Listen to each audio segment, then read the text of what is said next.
Bueno, ¿cómo les va?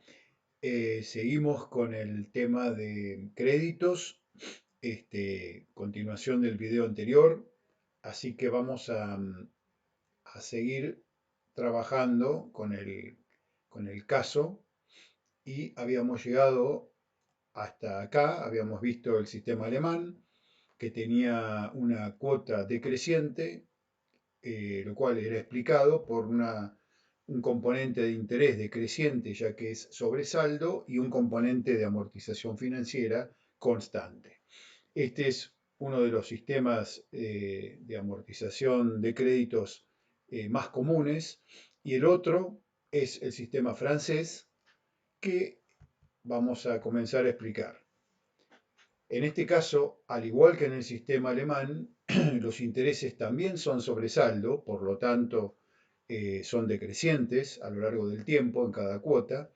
Las cuotas de capital, o sea, la amortización financiera, es creciente, a diferencia del sistema alemán que eran constantes. Acá va aumentando el componente de capital dentro de la cuota total, y esto hace, si el interés decrece y la amortización crece, esto hace que la cuota total, que es la suma del interés y la amortización financiera, sea constante. Es decir, es un sistema que se diseñó justamente con el objetivo de que cada una de las cuotas sea igual a la anterior, sean todas iguales.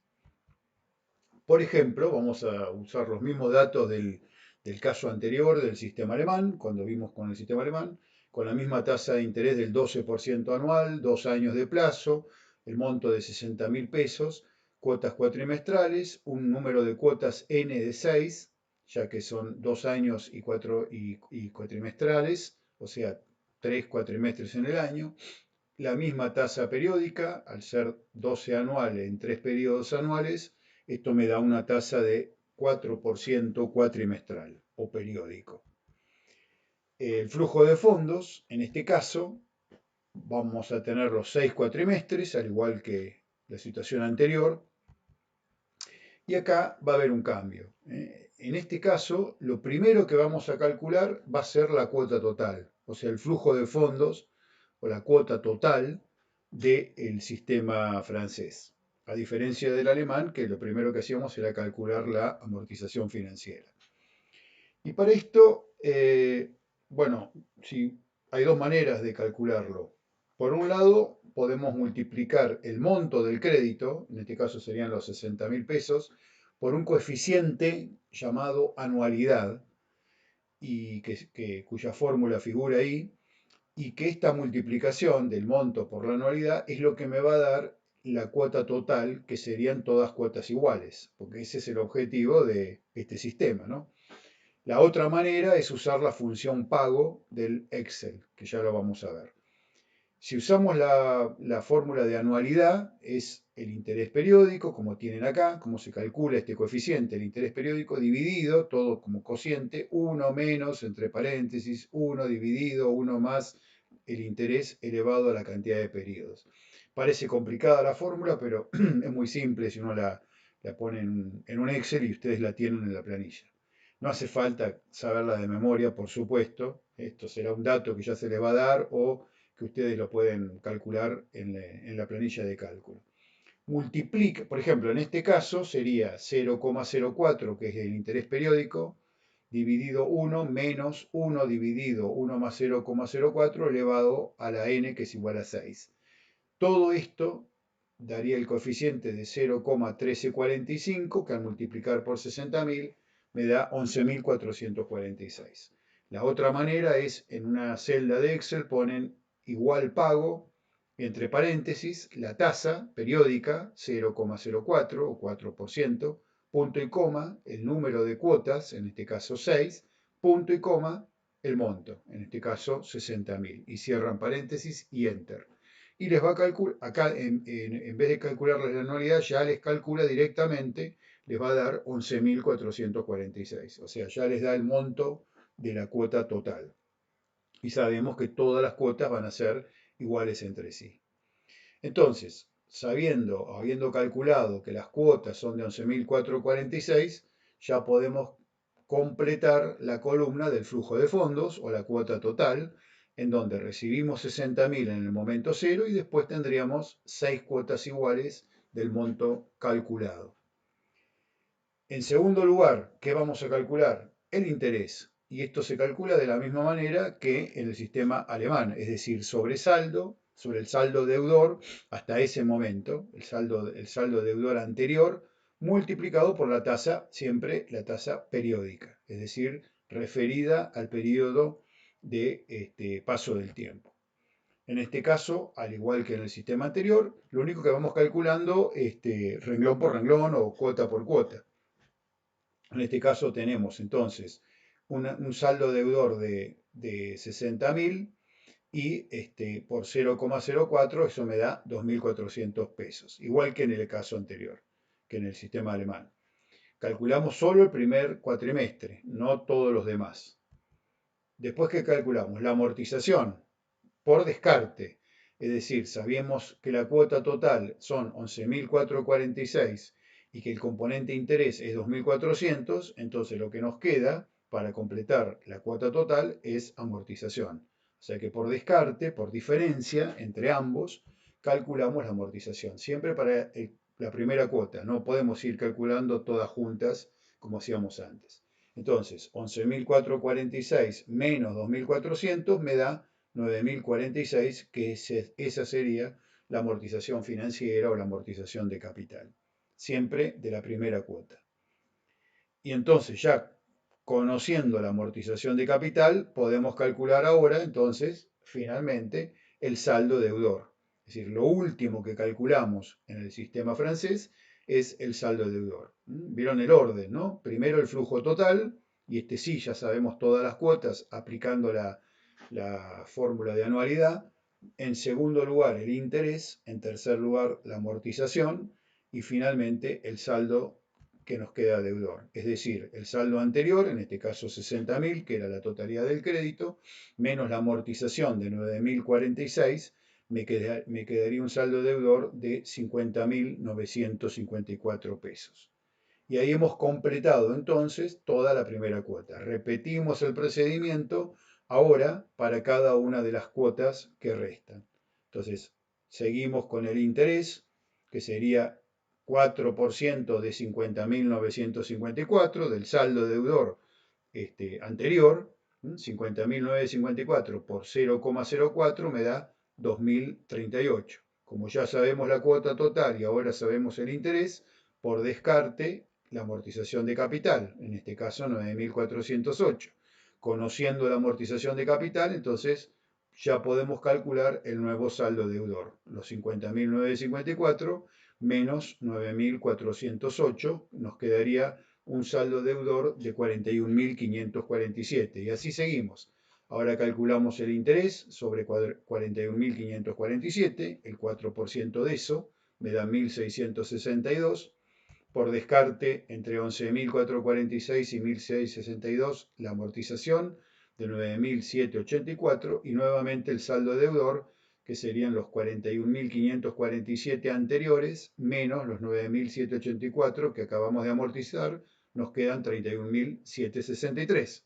Y sobre esa base calculamos el interés del periodo siguiente, el 4%, esos 1.271, por descarte entre la cuota total y el interés, la amortización, y nuevamente el saldo deudor descontándole 10.175.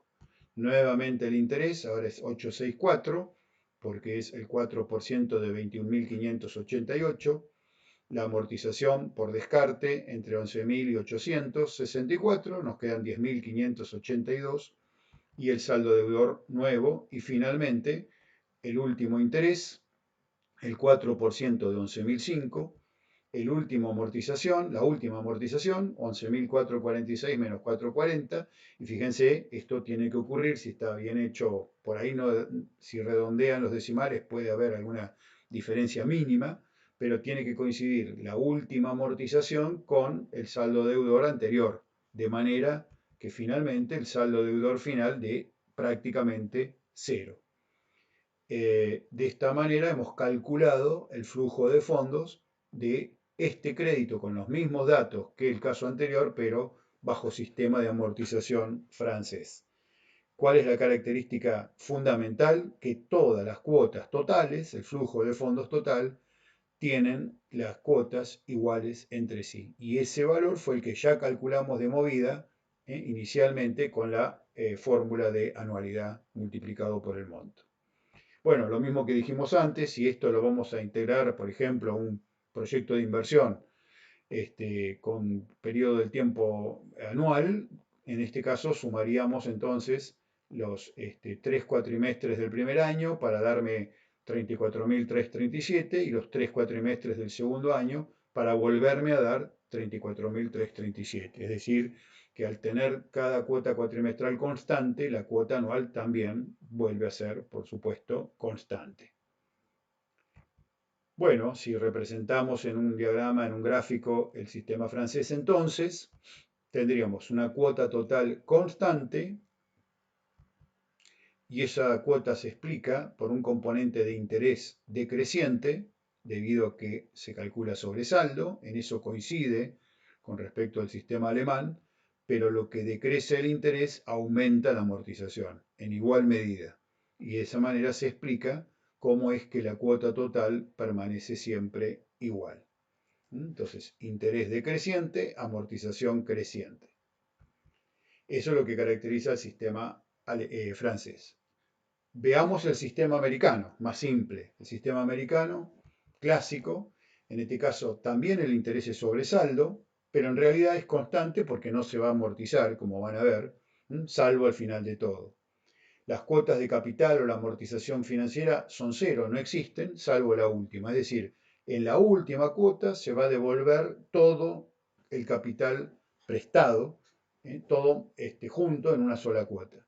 Entonces los intereses son todos iguales también y totales, debido a que el saldo deudor siempre es el del monto inicial. Es decir, que la cuota total capital más interés es constante porque debido a que solo tiene un componente de interés, salvo la última cuota, en donde al interés se le suma la amortización.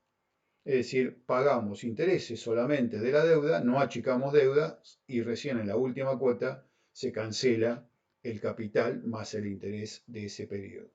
Bueno, con los mismos datos que habíamos trabajado en los dos casos anteriores, que ahí los tienen, las mismas tasas del mismo monto, los mismos periodos, en este caso tendríamos los 6 cuatrimestres, en donde la amortización de capital ya la podemos calcular, es cero en todas las cuotas, salvo la última cuota que pagamos los 60.000 pesos de amortización, todo junto, en una sola cuota final.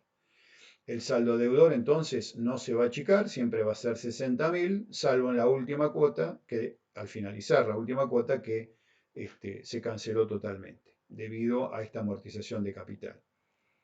Entonces, sobre esa base ya sabemos que los intereses van a ser siempre iguales y va a ser el 4% periódico de 60.000, dado que el saldo deudor se mantiene. Es decir, vamos a tener 6 cuotas de 2.400 pesos de interés. Acá el interés no decrece, pero no porque no sea sobresaldo, sino porque no se amortiza capital. Y entonces finalmente, calculamos el flujo final, que es igual a 2.400 pesos, el interés, salvo la última cuota, en donde a los 2.400 se le agrega la amortización del capital, es decir, una cuota de 62.400 pesos. Fíjense que terminamos pagando más interés que en los sistemas anteriores, porque no achicamos la deuda, pero la amortización se prorroga en el tiempo, es decir, tardamos más en amortizar el capital. Esto si tenemos un alto costo de oportunidad, es decir, un efecto tiempo importante, puede ser más favorable porque pagamos más interés anticipadamente, pero diferimos en el tiempo el pago del capital, que lo pagamos todo al final. También, si tuviéramos que financiar un proyecto con paso de tiempo anual, podríamos calcular los subtotales anuales, agrupando de a 3 cuotas cuatrimestrales en este caso. Ahí tendríamos entonces, en el primer año, 7.200 pesos, debido a que son 3 cuotas de intereses, y en la última tendríamos 67.200 pesos de cuota con el capital incluido, la devolución de capital incluido. Es decir, que si graficamos el sistema americano, vemos un esquema de este tipo, una cuota baja a lo largo del tiempo y una cuota única final, mucho más alta porque es la que tiene la devolución de capital en la amortización financiera. Es decir, un componente de interés constante y ahí tienen la amortización toda junta. Bueno, y el sistema balón, que es una variante del sistema americano, o también podría ser algún sistema con periodo de gracia, en este caso para los intereses, es muy parecido al anterior, con la diferencia de que no se paga nada, realmente se paga todo al final en una sola cuota, intereses acumulados y toda la amortización financiera del capital. Es decir, el interés sigue siendo sobre saldo, pero en realidad es una sola cuota de interés al final de todo, y el saldo es la totalidad del crédito. Hay solo una cuota al final, las cuotas de capital también son cero, salvo la última, y la cuota total es cero, salvo la última, donde se paga todo junto. De vuelta, con los mismos datos que acabamos de ver, el flujo de fondos serían cero todas las cuotas de amortización, salvo la última, igual al sistema americano clásico. El saldo deudor, entonces, de la misma manera se mantiene siempre igual hasta solamente el final, que es cuando se cancela, igual que en el sistema americano tradicional. El interés es cero, no se paga ningún interés y al final de todo, en la última cuota, pagaríamos entonces en este caso 14.400 pesos, es decir, el monto del crédito multiplicado en este caso por la tasa periódica por la cantidad de periodos, es decir, 6 periodos al 4%. O también podríamos haberlo hecho al 12% por 2, porque es 12% anual en 2 años. Es decir, pagamos en realidad el 24% de interés, porque pagamos junto todo el interés de 2 años. Si podemos hacer así el interés periódico multiplicado por la cantidad de cuotas o el interés anual multiplicado por la cantidad de años. Es lo mismo. Es decir, que en este caso se hace todavía, se difiere más en el tiempo los pagos, ya que ni siquiera intereses pagamos, ¿no? Sino que directamente se devuelve todo junto al final del plazo pactado, interés y capital. Entonces el flujo de fondos es recibir 60.000, no pagar más nada durante el paso del tiempo hasta la última cuota en la cual se cancela el crédito y además se pagan los intereses correspondientes. En este caso, 74.400 pesos. Bueno, y anualmente, ¿qué tendríamos? Ningún pago en el primer año y un pago de 74.400 en el segundo año, debido a que de los 3 cuatrimestres, solo en uno hay un movimiento efectivo de dinero. El sistema balón entonces es parecido al sistema americano, pero la cuota a lo largo del periodo de tiempo es cero, no es cuota y directamente hay una sola cuota al final, integrada por los dos componentes de la cuota. Bien, vimos los principales sistemas de amortización. Existen otros, hay combinaciones, hay veces que se divide el capital en una proporción, por ejemplo, 40, 30, 30 una proporción fija y se va dividiendo el capital y siempre con intereses sobre saldo. También hay otras clasificaciones para los créditos, ¿no? De acuerdo a otros criterios de clasificación, según el plazo, corto plazo menos de un año, largo plazo más de un año. Según la tasa, hay algunos créditos que son a tasa fija y otros que son a tasa variable, es decir, que depende, cuando es variable hay que indicar en base a qué se produce esa variación. Puede ser una tasa internacional, como la tasa LIBOR o LIBOR, por ejemplo, que es una tasa interbancaria de Londres, o otros tipos de tasas o otro tipo de variables. También pueden ser tasas nominales o reales. Una tasa nominal es una tasa que incorpora la inflación.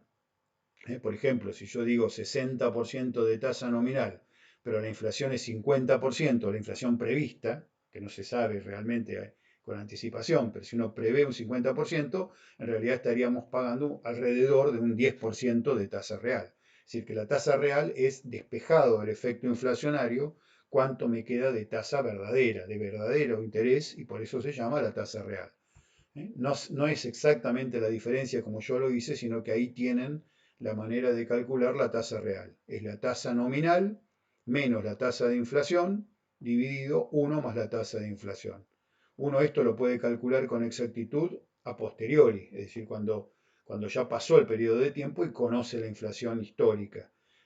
Hacia el futuro, por ejemplo, si uno va a sacar un crédito, no lo puede saber con exactitud, y mucho menos en nuestro país, debido a la incertidumbre respecto a la tasa de inflación, pero lo podrá estimar en todo caso. Ya vamos a ver en otro video cómo podemos estimar o cómo podemos calcular flujos de fondos de créditos cuando partimos de tasas nominales. Según la actualización del capital, es decir, si a mí me prestan un monto de dinero, por ejemplo 10.000 pesos, ¿cómo se va a actualizar esos 10.000 pesos? Puede ser que no se actualice, entonces como los casos que vimos, entonces yo tengo que devolver 10.000 pesos o 10.000 dólares, depende, puede cambiar el tipo de moneda, hay que establecerlo, esa sería otra clasificación, ¿no? Si créditos en pesos, créditos en dólares. Puede ser actualizado según un equivalente producto o insumo, por ejemplo, un crédito equivalente a tantos litros de leche o a tantos kilos de queso. Entonces, la devolución de capital se va a ajustar de acuerdo a la evolución de precio de ese bien. Si aumenta el queso en un 30%, el capital a devolver habrá que aumentarlo también en 30%. Es decir, un equivalente producto. En el sector agropecuario se usa a veces a valor trigo, a valor soja, a valor kilos de carne, etc. También puede ser que se actualice por inflación. Estos son, por ejemplo, los créditos UVA, que siguen a la medición del INDEC de la inflación, es decir, que si a mí me prestan 10.000 pesos, pero la inflación del año es 60%, yo después tengo que devolver un 60% más. O sea, 16.000 pesos al final, porque se va indexando por inflación. Indexables por algún otro índice o por la evolución del dólar, de algún tipo de moneda o del euro, por ejemplo. Son todas características posibles que por supuesto tiene que estar pautado y explicado en el momento de sacar el crédito. Puede haber otros índices de indexación, índices de canastas de monedas, es decir, una combinación de productos o monedas diferentes que no sean necesariamente uno solo, o un índice combinado que tenga en cuenta, por ejemplo, inflación mayorista, inflación minorista, costo de la construcción, es decir, se pueden armar índices de indexación que vayan actualizando el capital a devolver.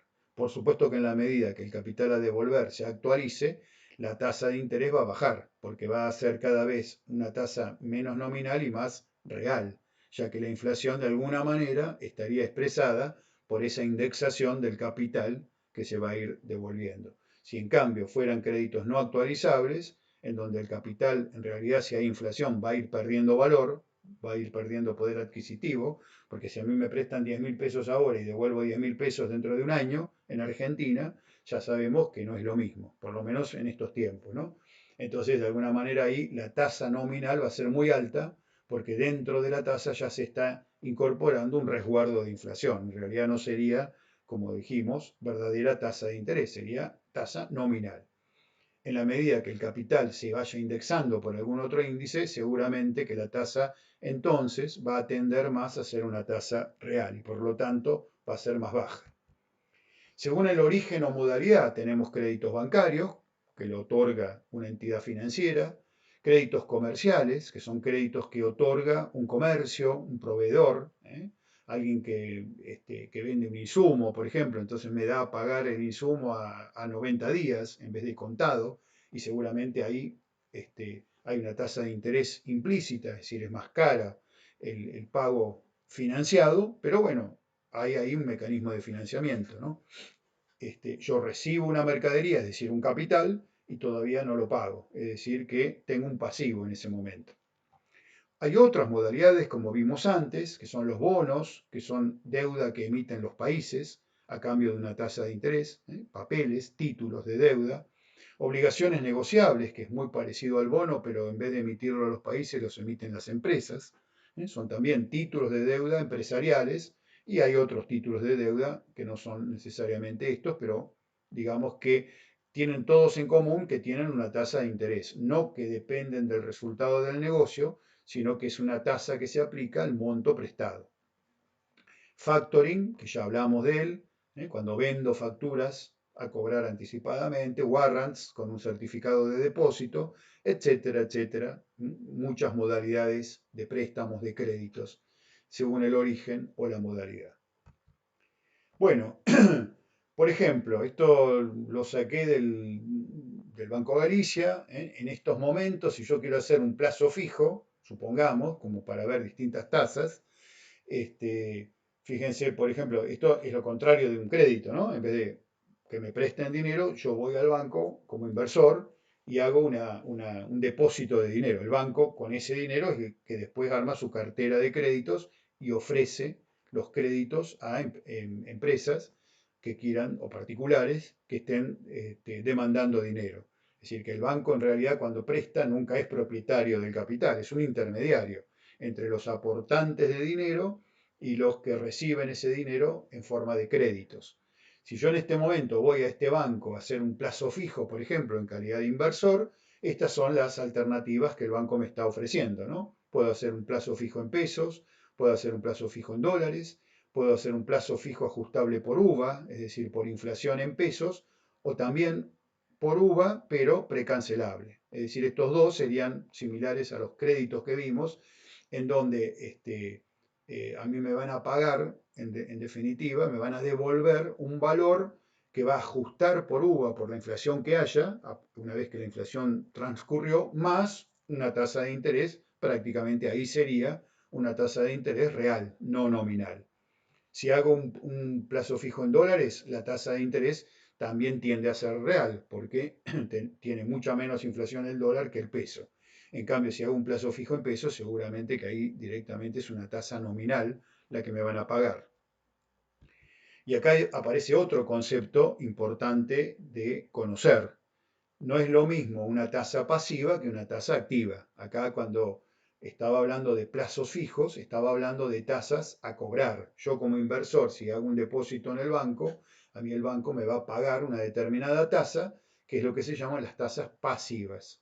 A su vez, cuando el banco presta dinero a terceros, estos terceros van a tener que pagar el interés al banco, es decir, las tasas que los bancos cobran son las tasas activas. La diferencia entre la tasa activa y la tasa pasiva es el spread financiero.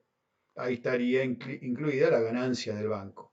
Acá claro que no toda la diferencia de spread es ganancia para el banco, porque hay una parte ahí que tienen que inmovilizar en el Banco Central, que se llama clearing financiero, que es un resguardo que el sistema financiero adopta y que eso no devenga ningún tipo de interés. Es decir, que con la tasa activa el banco tiene que cubrir la tasa pasiva, que es la que va a tener que pagar, pero además tiene que cubrir el clearing financiero que no le devenga, que no lo puede prestar, es decir, lo deposita en el Banco Central sin poder cobrar interés sobre él, entonces con eso no gana. Entonces eso hace que la tasa activa aumente o que la tasa pasiva baje para poder cubrir esa diferencia. Entonces tenemos tasa activa y tasa pasiva. Cuando hablamos de los créditos estamos hablando de tasas activas. Cuando hablamos de inversiones financieras, como recién en un plazo fijo, estábamos hablando de tasas pasivas. Por ejemplo, en estos momentos, principios de mayo de 2020, las tasas pasivas de este banco en plazos fijos en dólares, o sea que hay que tener ya los dólares comprados, y en este momento acuérdense que hay una limitante, si yo quiero salir a comprar, no puedo comprar más de $200 por mes, y además al tipo de cambio oficial se le agrega un 30% de tasa impositiva. Entonces, si yo ya tengo los dólares comprados o compro 200, pero no más que eso por mes, puedo hacer un plazo fijo en dólares. ¿Qué tasa me va a pagar el banco? ¿Qué tasa pasiva me va a pagar el banco? Acá la tienen, como ven, son tasas muy bajas, tasas nominales anuales, TNA, tasa nominal anual. Fíjense que si hago un depósito a 180 días, llego a más del 2% anual. Si llego acá no figura, pero si hago un año, supera el 3%. Y bueno, si bien es una tasa nominal, al ser en dólares, es casi equivalente a una tasa real en pesos. Porque en definitiva, el dólar, uno asume que el dólar va a seguir a la inflación. En algunos momentos le gana la inflación cuando hay devaluación, por ahí en algún otro momento queda un poco más rezagado respecto a la inflación. Pero a la larga, el tipo de cambio va siguiendo a la inflación. Entonces, si hay un ajuste por inflación, o sea, por el tipo de cambio, la tasa que me va a pagar el plazo fijo es prácticamente una tasa real. Aunque acá diga nominal, pero es en dólares. Por eso son tasas tan bajas, fíjense, 2-3% anual, nada más. En cambio, si hago un plazo fijo en pesos, fíjense cómo cambia la situación, y ahora la tasa nominal, al ser en pesos, la tasa nominal anual está en un 26,60%. Parece alta, pero en realidad en relación a la inflación que se está previendo, es una tasa en realidad muy baja. Han bajado mucho las tasas en los últimos tiempos en la Argentina. Hasta el año pasado teníamos tasas positivas, cosa que seguramente que ahora no se termina de saber esto hasta que no ocurra la inflación. Es decir, si yo voy a hacer un plazo fijo a 180 días, me van a pagar el 26,6% anual, o sea, en realidad en 180 días me van a pagar la mitad de esto, porque habría que calcular la tasa periódica de 26,6. Esto sería lo que me pagarían en un año, pero 180 días es la mitad, entonces me pagarían la mitad de tasa. Por ejemplo, hipótesis de inflación. Acá puse, no está muy convencido este señor, pero supongamos que estoy previendo que la inflación anual de ahora en más va a ser 45%. Supongamos, es un ejemplo, una hipótesis. Entonces aplico la fórmula y me daría la tasa nominal 0,2660, que es esta de acá, menos 0,45 la hipótesis de inflación, dividido 1 más la inflación, o sea, 1,45, eso me daría menos 12,69%. Es decir, esto me estaría indicando que hacer un plazo fijo hoy en día me estaría devengando una tasa negativa. Es decir, no solo que no me da una ganancia real, sino que encima me descapitalizaría frente a la evolución posible, probable, de precios, ¿no? De precios de una canasta, hablando, por ejemplo, de una inflación minorista, de una canasta familiar. Es decir, que dentro de un año yo cobraría un 12,69% menos, no en pesos nominales, sino en cuanto al poder adquisitivo, la capacidad de compra que ese dinero tenga. Es decir, que si en un proyecto de inversión mi costo de oportunidad es hacer un plazo fijo, hoy por hoy habría que poner, no sé si una tasa negativa como la que me dio acá, pero sí una tasa muy baja, prácticamente cero. Habiendo visto entonces qué es un crédito, en qué consiste, las diferencias entre el financiarme por pasivo o por patrimonio neto, volvamos, y habiendo visto los sistemas de amortización, volvamos al ejemplo de nuestra empresa Prolac, en la cual había quedado pendiente que nuestro proyecto de inversión requería $600.508, esto sería el activo del proyecto, el capital total, y cómo lo pensamos financiar. Y habíamos establecido una posibilidad de financiarlo en un mix financiero de mitad y mitad, $300.000 de un crédito y 300.508 de aportes de la misma empresa, de patrimonio neto. Supongamos.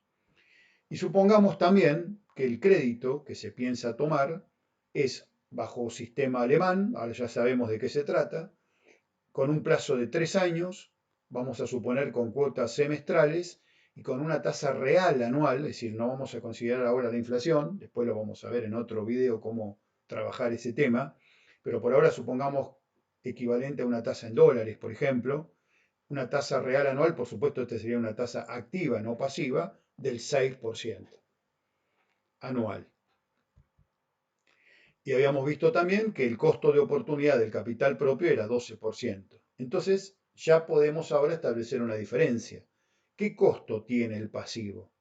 El dinero que provenga de pasivo va a tener un costo del 6%, porque proviene de este crédito. ¿Y qué costo tiene el patrimonio neto? Es decir, poner capital propio. Aparentemente uno diría, no tiene ningún costo. Sí, tiene un costo de oportunidad, porque el dinero que yo tengo o mis socios tienen y van a invertir en el proyecto implica renunciar a invertir en otra situación, en otra actividad. Y habíamos puesto acá un 12% anual. No sería un plazo fijo, sino sería otro negocio, otra inversión o otra alternativa dentro de la empresa. Entonces, en definitiva, dejo, por cada peso que aporto de patrimonio neto, dejo de ganar 12 centavos, o por cada 100 pesos, dejo de ganar 12 pesos, es decir, una tasa del 12% anual. Este es el costo que tiene el patrimonio neto.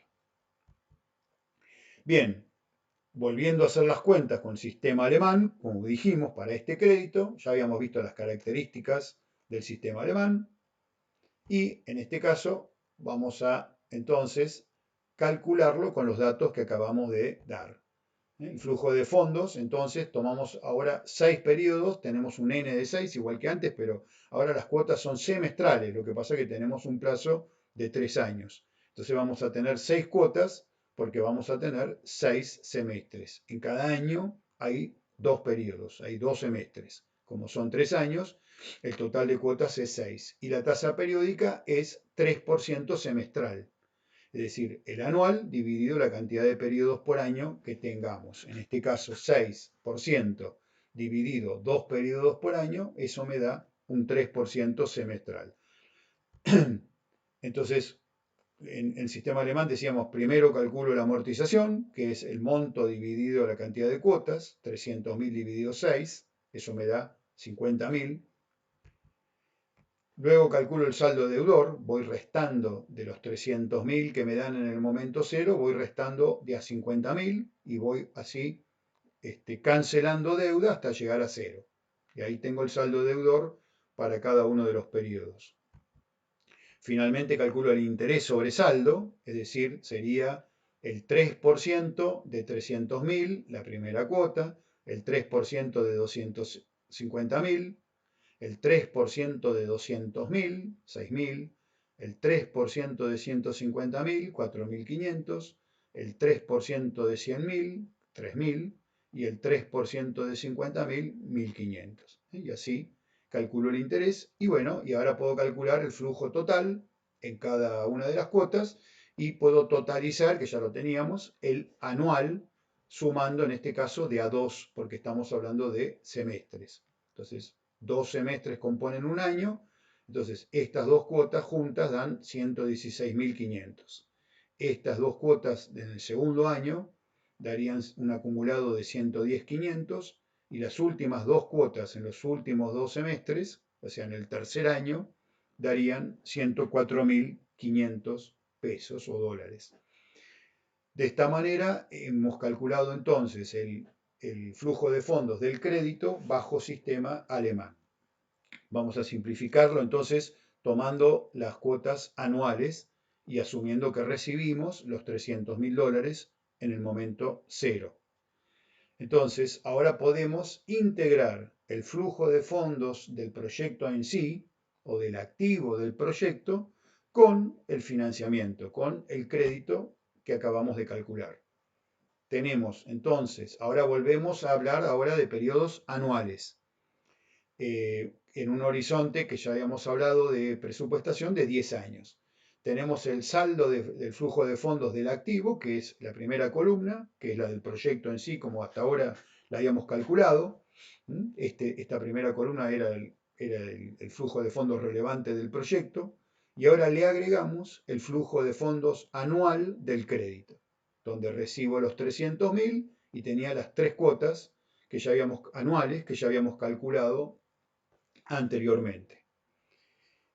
Y de esa manera, sumando al saldo del proyecto en sí, el flujo de fondos del crédito, obtenemos el saldo del patrimonio neto o el saldo patrimonial del proyecto. Entonces, ¿esto qué me dice? Que si yo me financio de esta manera, en vez de que los socios tengamos que aportar 600.000 dólares, 600.508, vamos a tener que aportar 300.508 porque vamos a recibir un crédito de 300.000 en el momento cero. pero en el año 1, en vez de tener que volver a aportar una reinversión de 103.627, vamos a tener que aportar más, 220.127, debido a que vamos a tener, ya teníamos un saldo negativo y encima tenemos una cuota o dos cuotas del crédito a pagar. Entonces, nos libera un poco de liquidez, nos disminuye la necesidad de liquidez en el momento cero, pero nos aumenta los requerimientos de fondos en el año 1. En el año 2 también, porque en vez de tener un saldo positivo de 3.778, volvemos a tener un saldo negativo porque tenemos que afrontar otra cuota, y lo mismo pasa en el año 3. En vez de tener 83.997 a favor, vamos a tener 20.000 y pico negativos. Recién a partir del año 4, una vez que cancelamos ese crédito, entonces el saldo que teníamos ya del proyecto sigue tal cual estaba. Pero ven que hay un reacomodamiento de montos y de tiempos. Es decir, nos aumentan los montos, pero más tarde.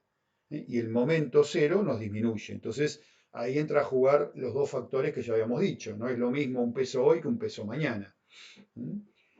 Y el saldo acumulado cambia. El saldo acumulado cambia, por lo tanto, el periodo de recupero o periodo de repago también cambia. Y ahora se fue al año séptimo, casi pasando el año séptimo, y antes estábamos en 6 y algo, ¿no? Es decir, si yo tengo que invertir en el proyecto y además financiarme con este crédito, con estas características, el periodo de repago, debido a las cuotas que tengo que pagar, por más que recibo 300.000 en el momento cero, el periodo de repago se atrasa más todavía, se hace más largo.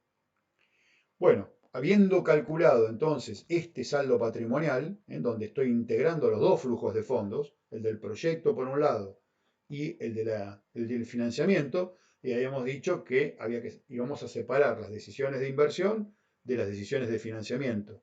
Yo con el BAN y la TIR que calculé en base al saldo inicial, yo ya tengo una primera indicación acerca de la conveniencia o no, desde el punto de vista económico, de ese proyecto en sí.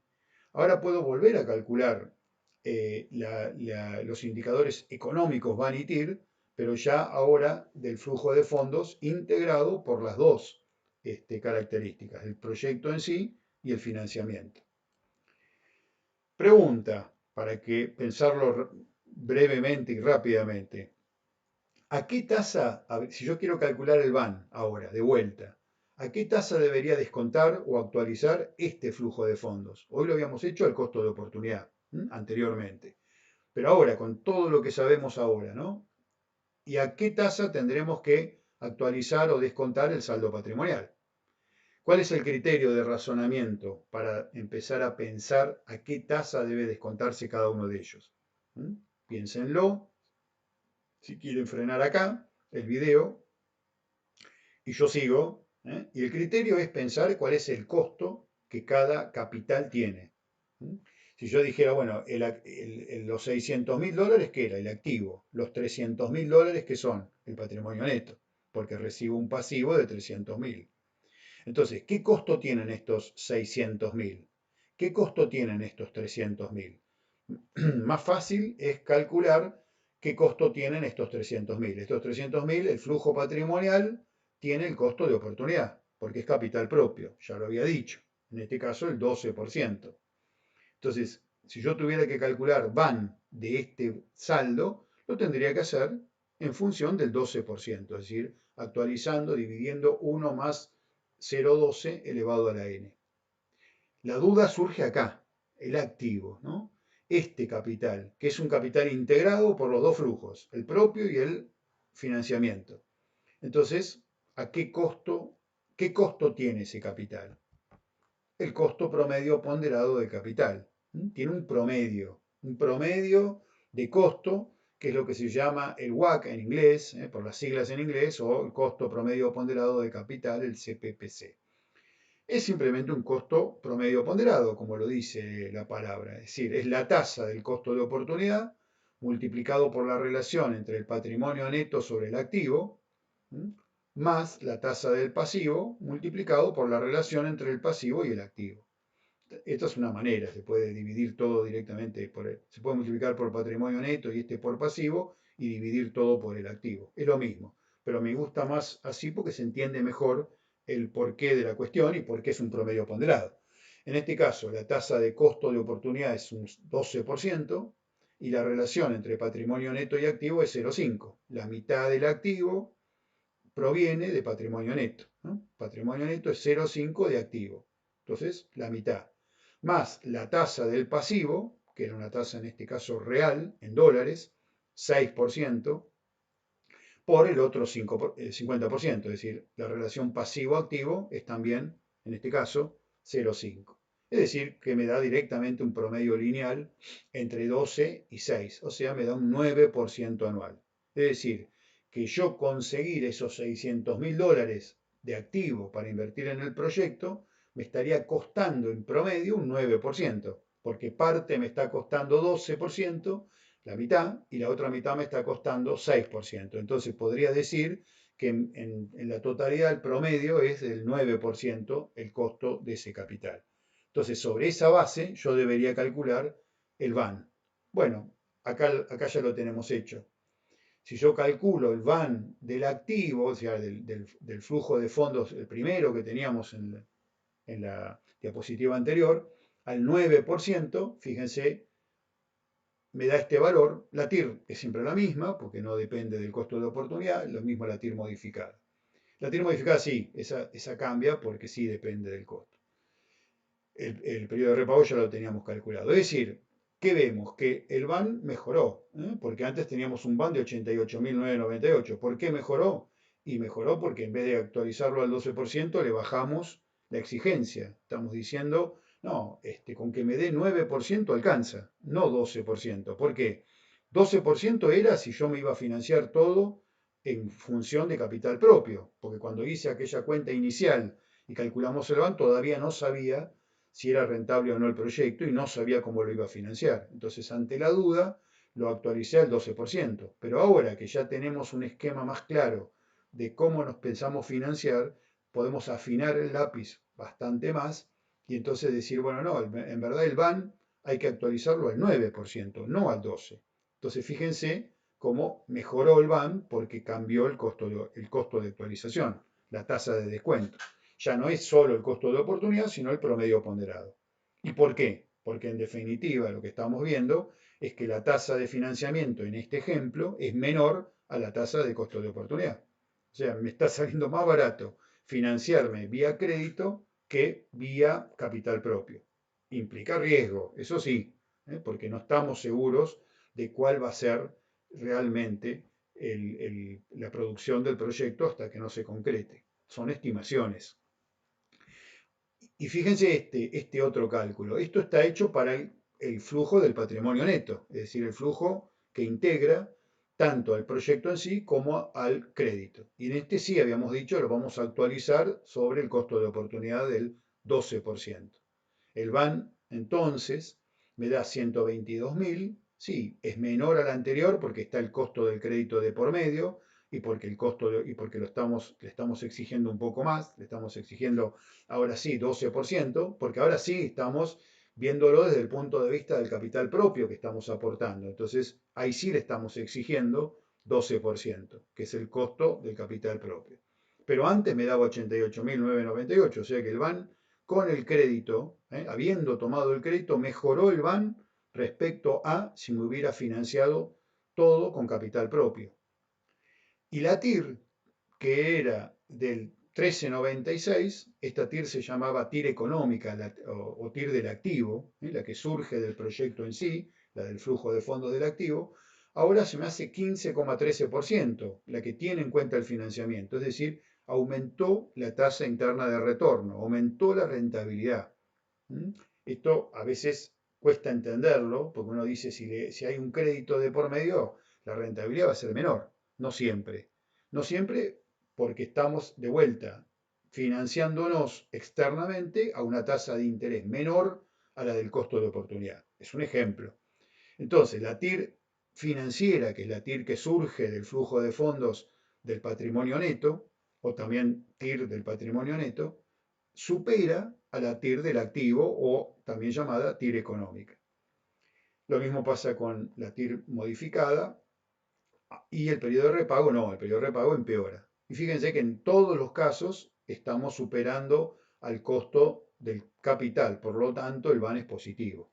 O sea, seguimos siendo positivos. Lo que sí estamos agregando riesgo, porque si esto no se cumple, o sea, si yo no llegara a tener esta TIR, si yo no llegara a tener la producción que estoy esperando, o los precios que estoy esperando, o las ventas que estoy esperando, bueno, podría ser diferente la situación y el crédito va a seguir corriendo siempre al mismo valor, mientras que los ingresos capaz que no, o los costos capaz que no. Entonces ahí aparece el factor riesgo.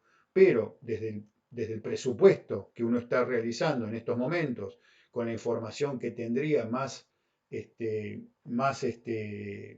que uno supone es la más atinada, estamos presupuestando un apalancamiento financiero positivo. ¿Qué significa esto? Que la TIR del patrimonio neto o financiera es mayor a la TIR del activo o económica. ¿Y por qué? Porque la tasa del pasivo del 6% es mayor básicamente es mayor a la rentabilidad, a la rentabilidad que tiene el proyecto. Es decir, el proyecto en sí tiene una rentabilidad de prácticamente 14%, mientras que el costo la tasa del pasivo, el costo del pasivo es 6%. Entonces, quiere decir eso que el proyecto me está dando mucho más, me da para pagar el interés y me queda un excedente, me quedaría un excedente, si todo funciona de acuerdo al presupuesto, que aumentaría la rentabilidad del patrimonio neto. Vamos a verlo más en detalle, ¿no? ¿Cómo puede ser que tomando un crédito la rentabilidad aumente? Es una pregunta totalmente válida y lógica, ¿no? Que nos hagamos. Veamos, ¿qué pasó? Si yo en este proyecto invertía 100 pesos o 100 dólares, vamos a suponer, obtenía una rentabilidad, ya lo vimos, una TIR del 13,96%. Si quieren, ponemos 14 para redondear, para hacer números redondos y para que se entienda el concepto. Pongamos 14. Es decir, por cada 100 dólares que yo invierto en el activo, mantengo esos 100 y gano 14 en promedio por año. Cada año promedio ganaría 14. Hay años que a lo mejor gano más, hay años que por ahí gano menos, pero en promedio ganaría 14 dólares por año, habiendo invertido 100. Habíamos dicho que me financiaba 50 y 50, es decir, 50 de estos 100 dólares, ¿cómo llegué a tener 100 dólares? Poniendo 50 de pasivo y poniendo 50 de patrimonio neto. En realidad no eran 100 y 50 y 50, eran 6 millones, 3 millones y 3 millones, ¿no? Pero bueno, para hacerlo cada 100.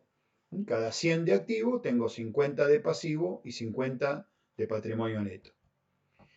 ¿Cuánto gané con estos 50 de pasivo puestos en el activo, puestos en el proyecto? Gané el 14%, es decir, 7 dólares. 50 por 14 me da 7 dólares. O sea que cada 50 dólares que puse de pasivo en mi proyecto, gané 7. Y cada 50 dólares que puse de patrimonio neto en el proyecto, gané 7. Este 7 con este 7 explican los 14 que gané en la totalidad del activo. Pero ¿cuánto me costaron a mí estos 50 dólares que puse de pasivo? Me costaron 3 dólares, o sea, el 6%, ¿no? El 6% de 50. Es decir, que me cuesta por interés 3 dólares, pero me dieron 7 de ganancia, debido a que la rentabilidad, 14%, supera al costo del crédito, 6%. Es decir, que yo con lo que gano de estos 50, con los 7 que gano, puedo, de ahí saco 3 para pagar el interés y me quedan 4. Y esos 4, ¿a quién van? A los dueños del capital propio. Es decir, que los dueños de capital propio van a ganar estos 7 que ya habían ganado por el 14%, pero además le van a agregar la ganancia de lo que ganó la plata del banco, que el banco no se lleva de alguna manera, ¿no? La plata del banco ganó 7, pero el banco se lleva 3. Entonces quedan esos 4 que van a hacer que la rentabilidad del patrimonio neto sea mayor todavía, ¿no? En este caso gana 11, ganan los 7 que ganaba de por sí, más los 4 que ganó el pasivo que el banco no se lleva. Sobre 50, 11 sobre 50, 22. Esto no es la manera de calcular la TIR, en realidad es para que se entienda el concepto. Pero fíjense cómo entonces un negocio que tiene una rentabilidad en sí del 14% termina dando, con un crédito barato, termina dando una rentabilidad a los inversores del 22%. Y esto es un apalancamiento netamente positivo. Para que el apalancamiento sea negativo, ¿qué tendría que ocurrir? Que el costo del pasivo, el costo del crédito, supere el 14%. O sea, supere la TIR o la rentabilidad del activo del proyecto. Si yo voy a financiar proyectos con tasas de interés que superen la TIR del activo, al costo de oportunidad, perdón, a la rentabilidad del activo, voy a tener apalancamientos negativos. En este caso, entonces, el apalancamiento es positivo porque la rentabilidad del activo es mayor al costo financiero. ¿Qué hubiera pasado si la tasa del crédito fuera del 16% anual en vez de 6%? Vamos a suponer entonces ahí sí es decir, un crédito más caro. 16, siempre hablando de tasas reales. 16%, recuerden que la rentabilidad del activo era casi 14%, ¿no? Entonces ahora sí, me estoy financiando con un crédito más caro que lo que el negocio da. Recalculo, vuelvo a hacer el cálculo del crédito, el flujo de fondos, todo otra vez y vuelvo a calcular la TIR. Bueno, el BAN y la TIR. Entonces me cambia el costo promedio ponderado del capital, ahora es 14%, porque es un promedio entre 16 y 12. El costo de oportunidad no me cambia. Y fíjense, el BAN del activo se me hace levemente negativo. ¿Por qué? Porque ahora le exijo más, dado que el costo promedio ponderado del capital aumentó, porque tengo un crédito más caro, entonces soy más exigente con ese BAN, le pido más, entonces lo actualizo al 14%. Eso hace que sea levemente negativo y este es el importante cuando calculo la TIR del patrimonio neto, vemos que la TIR algo disminuye, ya no hay un apalancamiento positivo, sino un apalancamiento inverso. En vez de tener 13,96 o casi 14, ahora ya estoy en un 13,69. No cayó tanto, pero ven que ahora hay un impacto desfavorable sobre la tasa interna de retorno. Tengo una TIR financiera menor a la TIR económica. De todas maneras, y esto también es muy importante, el BAN sigue siendo positivo. ¿Por qué? Porque aunque la tasa TIR cayó un poco, sigue estando por encima del costo de oportunidad, o sea, del costo del capital propio. Entonces, ¿esto qué me está diciendo? Y sigue siendo la bandera verde. O sea, no porque tenga un apalancamiento negativo, ya de movida eso quiere decir que ese crédito no va. Sino que, repito, aumenta el riesgo. Pero si todo sale bien, seguiría teniendo una rentabilidad que estaría superando a la rentabilidad que yo obtendría en otro negocio. Entonces, si tengo BAN positivo, adelante. Eso sí, saber que hay más riesgo. En todo caso, a lo mejor allí se podría limitar la incidencia de pasivo dentro de la estructura de financiamiento. A lo mejor si se pudiera reducir un poco el pasivo por las dudas, en vez de que fuera el 50%, que fuera el 40% o el 30% de la inversión. Si son 6 millones, el 30% serían $180.000 en vez de 300.000. Es decir, tratar de reducir la participación del pasivo dentro de la estructura de financiamiento del activo a fin de reducir riesgo. Y bueno, y no captar tanto ese apalancamiento desfavorable. Pero que, fíjense que aunque tuviera un financiamiento del 50%, en principio, según mi presupuesto económico, tendría un BAN positivo. Sobre esto se podría volver a hacer un nuevo análisis de sensibilidad, volverle a aplicar el factor riesgo y ahí seguramente que tendré más información para la decisión. Es decir, que en este caso, un apalancamiento negativo, pero el BAN sigue siendo positivo. Entonces, se complica la toma de decisión. En principio, seguiría siendo rentable, de todas maneras, este proyecto con ese crédito. Repito, el riesgo pasa a ser cada vez más importante, con lo cual otra vez habría que aplicar el criterio del riesgo. ¿Y la inflación no impacta?